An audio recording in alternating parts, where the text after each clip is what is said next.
Yo, balik lagi bareng Senpai Z. Hari ini gua bakal bahas 7 antagonis anime yang kisahnya tuh sebenarnya bisa banget dijadiin anime spin-off sendiri.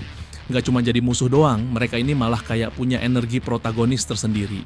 Ibaratnya mereka bukan cuma pengacau plot, tapi bisa jadi bintang utama kalau dikasih kesempatan. Siap? Sebelum kita mulai, jangan lupa buat like, komen, dan subrek dulu ya. Hehe, thank you. 1.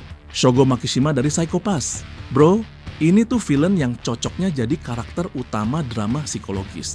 Makishima tuh bukan sekadar jahat. Dia kayak filsuf berdarah dingin yang nyoba ngehancurin sistem Orwellian ala Jepang. Dia percaya kebebasan berpikir itu lebih penting daripada ketertiban. Coba bayangin prequel soal masa kecil dia, anak jenius yang nggak bisa dipahami sistem. Tumbuh di dunia yang ngebenci empati rendah, tapi justru terlalu tunduk sama sistem. Gue yakin banget cerita tentang gimana dia berkembang jadi sosok yang menantang civil system. Bakal penuh dilema moral, kritik sosial, dan plot twist yang bikin mikir. Cocok buat lo yang abis nonton langsung pengen buka TED Talk. 2. Marshall D. Teach alias Kurohige dari One Piece. Si bajak laut Tambun dengan tawa ngakak ini tuh bukan orang sembarangan. Licik? Iya. Serakah? Iya. Tapi jangan salah, dia bukan villain sembarangan. Bahkan Shanks aja mukanya dilukai sama dia.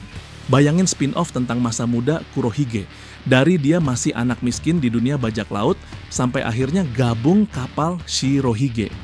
Gimana cara dia dapat buah iblis Yami Yami no Mi dan keputusan kelamnya ninggalin rekan demi ambisi. Ini tuh drama betrayal dan survival yang bakal jadi tone gelap One Piece versi dewasa. Dan lo bakal nonton sambil bilang, wah pantas aja nih orang gila dari dulu. 3. Askeladd dari Vinland Saga. Kalau lo suka plot abu-abu dan karakter manipulatif, yang licin tapi tetap punya idealisme, Askeladd adalah orangnya. Dia itu anak blasteran di zaman barbar, gak diakuin di mana-mana. Tapi dia berhasil jadi pemimpin tentara bayaran. Spin-off dia bakal jadi cerita kelam, soal survival, identitas, dan pengkhianatan politik. Gue pengen lihat banget sisi personal dia. Gimana dia nyusun strategi buat selamatin tanah leluhurnya sambil pura-pura loyal ke orang-orang yang dia benci.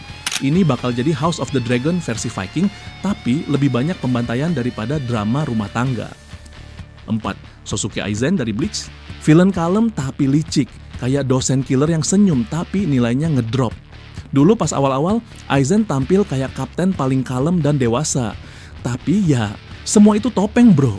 Gue pengen banget lihat prequel yang ceritain masa-masa dia nyusun rencana jahatnya diam-diam. Gimana interaksi dia sama Gin, sama kapten lain, dan eksperimen rahasia soal Holo dan Hogyoku. Ini tuh bisa jadi thriller politik spiritual di dunia Soul Society. Dan pasti banyak adegan, oh jadi gitu motifnya, yang bikin lo respect sekaligus ngeri.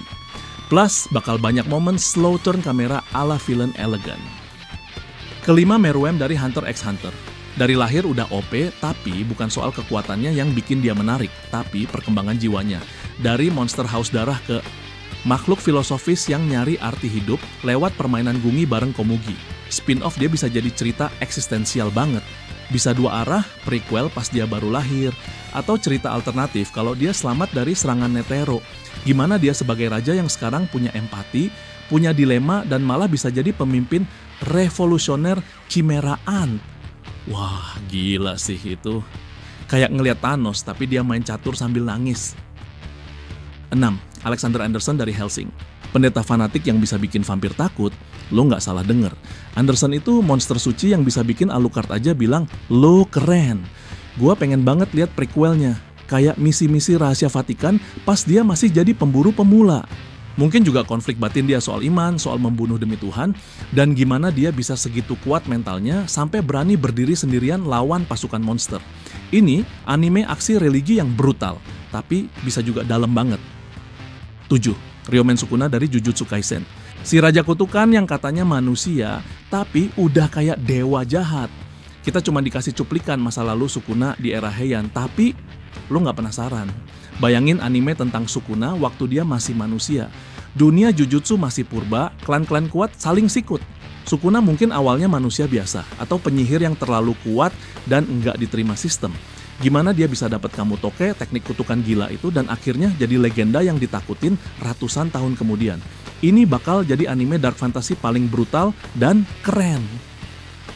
Nah, itu dia 7 antagonis yang menurut gua pantas dapat spotlight sendiri. Kadang, karakter jahat tuh punya cerita lebih dalam daripada tokoh utamanya, bro. Bahkan bisa lebih relate atau lebih bikin mikir. Kalau lo bisa milih salah satu buat dijadiin anime beneran, lo pilih siapa? Atau lo punya nama lain yang menurut lo layak banget dapat spin-off? Tulis di kolom komentar ya.